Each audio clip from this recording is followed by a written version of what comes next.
Hey again, zombabes and zombros, it's your favorite psychopath with a mask, Snake357 here, once again for another Saint Reviews.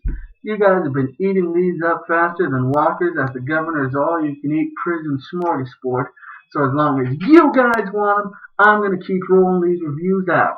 Frankly, they give me an excuse to catch up on my zombie must-watch list. This time around, I'm bringing you maybe the only good movie adaptation of a video game in, well, ever. I'm talking about Dead Rising Watchtower. A Sony Crackle all streaming online on demand in conjunction with Legendary Pictures. Whew, that's a mouthful. Offer up of an adaptation of Capcom's best-selling video game series, Dead Rising, and is everything you would hope and expect from the video game based solely around bashing countless undead with wacky over-the-top weapons. That's right, blood splatter around every corner. Who knew duct tape was strong enough to weld a sledgehammer to an industrial cement saw? What's clear from director Zap Lipovetsky's offering is that it's no cheap cash-in. Opening with a cute cartoon explanation of the zombie antivirus Zombrex, we're introduced to hordes of the undead, a creepy clown, and policeman zombie within just the first few minutes. With sweeping cityscapes and tight close-ups, there's a sense of scale, urgency, and panic, especially with the impending military action. Jess Metcalf's Chase Carter is reminiscent of a mix of DJ Catrona and George Clooney's Seth Gecko nonchalant delivery. It's good to see one of the biggest 80 stars, Virginia Madsen, on the screen in the role of a troubled mother. With plenty of screen presence, Megan Ory is notable as Crystal O'Rourke. In Bates Motel, Keegan Connor Tracy is weighty in a small role as Jordan. Sadly, Dead Rising is broken up by satirical RoboCop-like news reports and interviews featuring Rob Riggle and a TV-like fade-out that just don't help the pacing. However, I will say Rob Riggle is a good choice for Frank West, and his acting brings some much-needed life to the otherwise generic roles.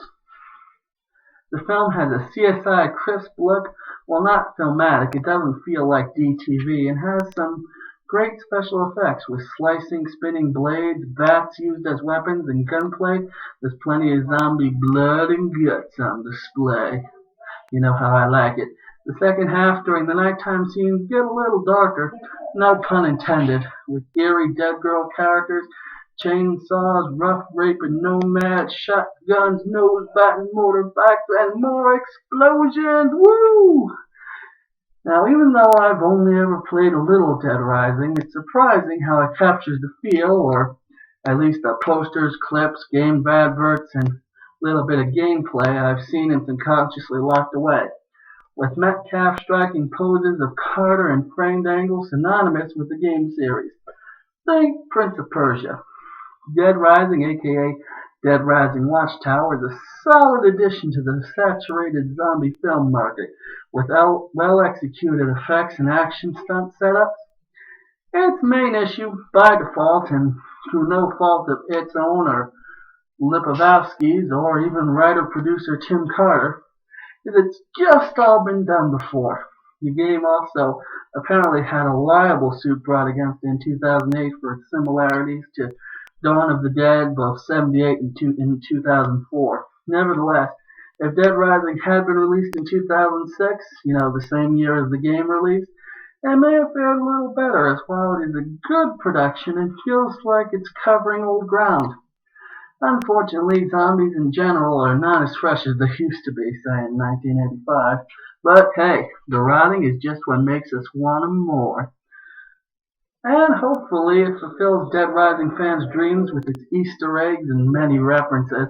But for the avid viewer with nostalgic-inducing cult films like Wormwood and Bloodbath Bombshell, injecting new life into the tired genre, and big-budget outings like Dawn of the Dead remake and World War Z, Dead Rising feels a little too Resident Evil Apocalypse, or maybe even TV pilot-like, with its expensive CSI feel and odd setup for sequel ending. If a spin-off is to come, Rising's well-executed focus on violence are put it above Z Nation and debatably far below The Walking Dead. With everything being said, the most important word to describe this film would be fun, but you could use enjoyable or easy to watch. I personally really enjoyed this because I'm a fan of both zombies and video games, and of course, zombie video games. But I can understand the non-fans thinking this is just another zombie film.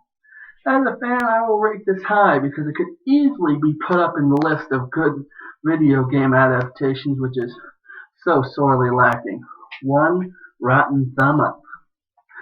Alright, my dogs of war, this has been Saint 357, your shepherd through a sea of blood and brains, helping you sort out the scrap from the crap.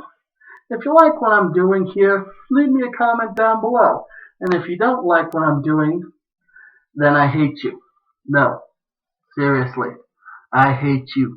Go get eaten by a frickin' zombie, you hater. Now, for the rest of you, my children, go out and enjoy the waste.